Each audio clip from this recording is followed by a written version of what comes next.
क्या होगा अगर मैं आपसे कहूं कि दुनिया की सबसे बड़ी अर्थव्यवस्थाएं एक ऐसी धातु के लिए लड़ रही हैं जिसे आप सिर्फ पायल और अंगूठी समझते हैं? सावधान हो जाइए। रिच डैड पुअर डैड के लेखक रॉबर्ट कियोसाकी ने 2026 के लिए एक ऐसी भविष्यवाणी की है जिसने वॉल स्ट्रीट से लेकर शंघाई तक नींदें उड़ा दी हैं। उनका कहना है कि चांदी, जी हां सिल्वर, जल्द ही $200 प्रति ऑन्स यानी करीब 6 लाख रुपए प्रति किलो तक जा सकती है। लेकिन क्यों? क्या ये सिर्फ एक हवा है या इसके पीछे कोई ऐसा हिडन फैक्ट है जो न्यूज़ चैनल आपको नहीं बता रहे? आज हम डेटा की गहराइयों में जाकर उस सिल्वर वॉर का सच निकालेंगे जो आपकी इन्वेस्टमेंट को हमेशा के लिए बदल सकता है।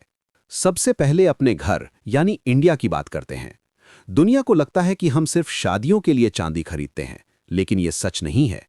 डेटा देखिए।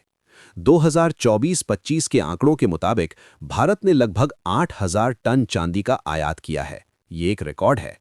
पूरी दुनिया में चांदी की खपत यानी कंजम्पशन के मामले में भारत कभी दूसरे और कभी तीसरे नंबर पर आता है। लेकिन हम इसका करते क्या हैं? यहां एक चौंकाने वाला सच है।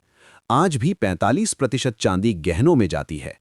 30% चांदी लोग अब सिल्वर बार के रूप में जमा कर रहे हैं और 25% चांदी का इस्तेमाल अब इंडस्ट्रीज, सोलर पैनल और इलेक्ट्रिक गाड़ियों में हो रहा है। यही वो बड़ा बदलाव है। लेकिन क्या हमारे पास अपनी खदानें हैं? जवाब है ना के बराबर। भारत में वेदांता ग्रुप की हिंदुस्तान जिंक साल भर में मुश्किल से 700 से 750 टन चांदी निकाल पाती है। यानी अपनी जरूरत का 90% से ज्यादा हम विदेशों से मंगवाते हैं। और यहाँ एक बड़ा ट्विस्ट है। पहले हम ब्रिटेन और चीन से चांदी लेते थे, लेकिन अब भारत ने यूएई यानी दुबई के साथ सेपा डील कर ली है। अब हमारा 50% से ज्यादा इंपोर्ट दुबई से हो रहा है, क्योंकि वहां टैक्स कम है। अब जरा दुनिया के नक्शे पर नजर डालिए। यहां असली खेल चल रहा है। चांदी पैदा करने में मेक्सिको दुनिया में नंबर 1 है, जो करीब 6,300 टन चांदी निकालता है। दूसरे नंबर पर चीन है, जो 3,400 टन निकालता है। लेकिन रुकिए, यहाँ एक बहुत बड़ा राज है। चीन दुनिया का दूसरा सबसे बड़ा प्रोड्यूसर है, लेकिन वो अपनी चांदी का 1 ग्राम भी देश से बाहर नहीं बेचता। वो सब कुछ खुद जमा कर रहा है। चीन केवल प्रोसेस्ड चांदी ही अपने मनमाने दाम पर बेचता है। बेचने वालों की लिस्ट में मेक्सिको सबसे ऊपर है, लेकिन खरीदने वालों में अमेरिका और चीन के बाद भारत खड़ा है। अब आते हैं वीडियो के सबसे खतरनाक हिस्से पर। यहां से आपका दिमाग खुल जाएगा। ये लड़ाई देशों की नहीं, ये लड़ाई है कागज बनाम असली धातु की, यानी वेस्ट वर्सेस एशिया। अमेरिका और ब्रिटेन में चांदी का व्यापार कॉमेक्स और एलबीएमए एक्सचेंज पर होता है। यहाँ पेपर सिल्वर बिकती है।